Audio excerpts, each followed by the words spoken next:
مومنو، جو پاکیزہ اور عمدہ مال تم کماتے ہو اور جو چیزیں ہم تمہارے لیے زمین سے نکالتے ہیں ان میں سے اللہ کی راہ میں بھی خرچ کرو، اور بری اور ناپاک چیزیں دینے کا قصد نہ کرنا کہ اگر وہ چیزیں تمہیں دی جائیں تو بجز اس کے کہ لیتے وقت آنکھیں بند کر لو، ان کو کبھی نہ لو، اور جان رکھو کہ اللہ بے نیاز ہے، خوبیوں والا ہے۔ شیطان تمہیں تنگ دستی کا خوف دلاتا اور بے حیائی کے کام کرنے کو کہتا ہے، اور اللہ تم سے اپنی بخشش اور رحمت کا وعدہ کرتا ہے، اور اللہ کشائش والا ہے، سب کچھ جاننے والا ہے۔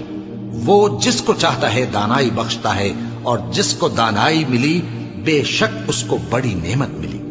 اور نصیحت تو وہی لوگ قبول کرتے ہیں جو عقل مند ہیں، اور تم اللہ کی راہ میں جس طرح کا خرچ کرو یا کوئی نذر مانو، اللہ اس کو جانتا ہے، اور ظالموں کا کوئی مددگار نہ ہوگا۔ اگر تم خیرات ظاہر کر کے دو تو وہ بھی خوب ہے، اور اگر پوشیدہ دو اور دو بھی ضرورت مندوں کو تو یہ تمہارے لیے بہتر ہے، اور اس طرح کا دینا تمہارے گناہوں کو بھی دور کرے گا، اور اللہ کو تمہارے سب کاموں کی خبر ہے۔ اے نبی صلی اللہ علیہ وآلہ وسلم، تم ان لوگوں کی ہدایت کے ذمہ دار نہیں ہو، بلکہ اللہ ہی جس کو چاہتا ہے ہدایت بخشتا ہے۔ اور مومنو، تم جو مال خرچ کرو گے تو اس کا فائدہ تمہیں کو ہے،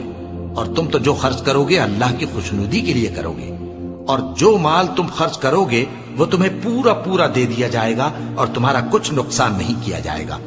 اور ہاں، تم جو خرچ کرو گے تو ان حاجت مندوں کے لیے جو اللہ کی راہ میں رکے بیٹھے ہیں اور ملک میں کسی طرف جانے کی طاقت نہیں رکھتے اور مانگنے سے آر رکھتے ہیں، یہاں تک کہ نہ مانگنے کی وجہ سے ناواقف شخص ان کو تونگر خیال کرتا ہے، اور تم قیافے سے ان کو صاف پہچان لو کہ حاجت مند ہیں، اور شرم کے سبب لوگوں سے منہ پھوڑ کر اور لپٹ کر نہیں مانگ سکتے۔ اور تم جو مال خرچ کرو گے کچھ شک نہیں کہ اللہ اس کو جانتا ہے۔ جو لوگ اپنا مال رات اور دن اور پوشیدہ اور ظاہر اللہ کی راہ میں خرچ کرتے رہتے ہیں، ان کا صلہ ان کے پروردگار کے پاس ہے، اور ان کو قیامت کے دن نہ کسی طرح کا خوف ہوگا اور نہ غم۔ جو لوگ سود کھاتے ہیں وہ قبروں سے اس طرح حواس باختہ اٹھیں گے جیسے کسی کو جن نے لپٹ کر دیوانہ بنا دیا ہو، یہ اس لیے کہ وہ کہتے ہیں کہ سودا بیچنا بھی تو نفع کے لحاظ سے ویسا ہی ہے جیسے سود لینا، حالانکہ سودے کو اللہ نے حلال کیا ہے اور سود کو حرام۔ تو جس شخص کے پاس اللہ کی نصیحت پہنچی اور وہ سود لینے سے باز آ گیا تو جو پہلے ہو چکا وہ اس کا، اور قیامت میں اس کا معاملہ اللہ کے سپرد۔ اور جو پھر لینے لگا تو ایسے لوگ دوزخی ہیں کہ ہمیشہ دوزخ میں جلتے رہیں گے۔ اللہ سود کو نابود یعنی بے برکت کرتا اور خیرات کی برکت کو بڑھاتا ہے، اور اللہ کسی ناشکر گناہگار کو دوست نہیں رکھتا۔ جو لوگ ایمان لائے اور نیک عمل کرتے اور نماز پڑھتے اور زکات دیتے رہے، ان کو ان کے کاموں کا صلہ اللہ کے ہاں ملے گا، اور قیامت کے دن ان کو نہ کچھ خوف ہوگا اور نہ وہ غمناک ہوں گے۔ مومنو، اللہ سے ڈرو، اور اگر ایمان رکھتے ہو تو جتنا سود باقی رہ گیا ہے اس کو چھوڑ دو۔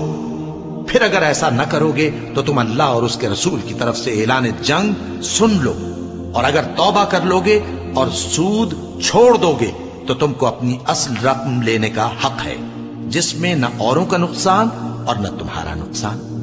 اور اگر قرض لینے والا تنگ دست ہو تو اسے کشائش کے حاصل ہونے تک مہلت دو، اور اگر زر قرض بخش دو تو وہ تمہارے لیے زیادہ اچھا ہے، بشرطے کہ سمجھو۔ اور اس دن سے ڈرو جبکہ تم اللہ کے حضور میں لوٹ کر جاؤ گے، اور ہر شخص اپنے اعمال کا پورا پورا بدلہ پائے گا، اور کسی کو کچھ نقصان نہ ہوگا۔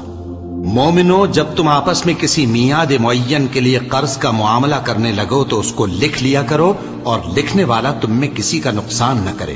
بلکہ انصاف سے لکھے۔ نیز لکھنے والا جیسا اللہ نے اسے سکھایا ہے لکھنے سے انکار بھی نہ کرے اور دستاویز لکھ دے، اور جو شخص قرض لے وہی دستاویز کا مضمون بول کر لکھوائے، اور اللہ سے کہ اس کا مالک ہے خوف کرے، اور زر قرض میں سے کچھ کم نہ لکھوائے۔ اور اگر قرض لینے والا کم عقل یا ضعیف ہو یا مضمون لکھوانے کی قابلیت نہ رکھتا ہو تو جو اس کا ولی ہو وہ انصاف کے ساتھ مضمون لکھوائے، اور اپنے میں سے 2 مردوں کو ایسے معاملے کے گواہ کر لیا کرو، اور اگر 2 مرد نہ ہوں تو 1 مرد اور 2 عورتیں جن کو تم گواہ پسند کرو کافی ہیں، کہ اگر ان میں سے ایک بھول جائے گی تو دوسری اسے یاد دلا دے گی، اور جب گواہ گواہی کے لیے طلب کیے جائیں تو انکار نہ کریں، اور قرض تھوڑا ہو یا بہت اس کی دستاویز کے لکھنے لکھانے میں سستی نہ کرنا۔ یہ بات اللہ کے نزدیک نہایت قرین انصاف ہے، اور شہادت کے لیے بھی یہ بہت درست طریقہ ہے۔ اس سے تم کو کسی طرح کا شک و شبہ بھی نہیں پڑے گا۔ ہاں، اگر سودا دست بدست ہو جو تم آپس میں لیتے دیتے ہو، تو اگر ایسے معاملے کے دستاویز نہ لکھو تو تم پر کچھ گناہ نہیں۔ اور جب خرید و فروخت کیا کرو، مثلا زمین جائیداد کی، تو بھی گواہ کر لیا کرو، اور کاتب دستاویز اور گواہ معاملہ کرنے والوں کا کسی طرح کا نقصان نہ کریں۔ اگر تم لوگ ایسا کرو تو یہ تمہارے لیے گناہ کی بات ہے، اور اللہ سے ڈرو اور دیکھو کہ وہ تم کو کیسی مفید باتیں سکھاتا ہے، اور اللہ ہر چیز سے واقف ہے۔ اور اگر تم سفر پر ہو اور دستاویز لکھنے والا نہ مل سکے تو کوئی چیز رہن با قبضہ رکھ کر قرض لے لو، اور اگر تم میں سے کوئی دوسرے کو امین سمجھے یعنی رہن کے بغیر قرض دے دے تو امانت دار کو چاہیے کہ صاحب امانت کی امانت ادا کر دے، اور اللہ سے جو اس کا پروردگار ہے ڈرے، اور دیکھنا شہادت کو مت چھپانا، جو اس کو چھپائے گا وہ دل کا گناہگار ہوگا، اور اللہ تمہارے سب کاموں سے واقف ہے۔ جو کچھ آسمانوں میں اور جو کچھ زمین میں ہے سب اللہ ہی کا ہے۔ تم اپنے دلوں کی بات کو ظاہر کرو گے تو اور چھپاؤ گے تو اللہ تم سے اس کا حساب لے گا، پھر وہ جسے چاہے مغفرت کرے اور جسے چاہے عذاب دے، اور اللہ ہر چیز پر قادر ہے۔ رسول اللہ صلی اللہ علیہ وآلہ وسلم اس کتاب پر جو ان کے پروردگار کی طرف سے ان پر نازل ہوئی ایمان رکھتے ہیں، اور مومن بھی سب اللہ پر اور اس کے فرشتوں پر اور اس کی کتابوں پر اور اس کے پیغمبروں پر ایمان رکھتے ہیں، اور کہتے ہیں کہ ہم اس کے پیغمبروں سے کسی میں کچھ فرق نہیں کرتے، اور وہ اللہ سے عرض کرتے ہیں کہ ہم نے تیرا حکم سنا اور قبول کیا۔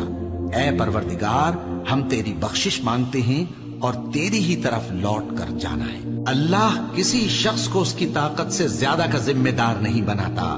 اچھے کام کرے گا تو اس کو ان کا فائدہ ملے گا، برے کرے گا تو اسے ان کا نقصان پہنچے گا۔ اے پروردگار، اگر ہم سے بھول یا چوک ہو گئی ہو تو ہم سے مواخذہ نہ کیجو۔ اے پروردگار، ہم پر ایسا بوجھ نہ ڈالیو جیسا تو نے ہم سے پہلے لوگوں پر ڈالا تھا۔ اے پروردگار، جتنا بوجھ اٹھانے کی ہم میں طاقت نہیں اتنا بوجھ ہم پر نہ رکھیو، اور اے پروردگار ہمارے گناہوں سے درگزر کر اور ہمیں بخش دے اور ہم پر رحم فرما۔ تو ہی ہمارا مددگار ہے، سو ہم کو کافروں پر غالب کر۔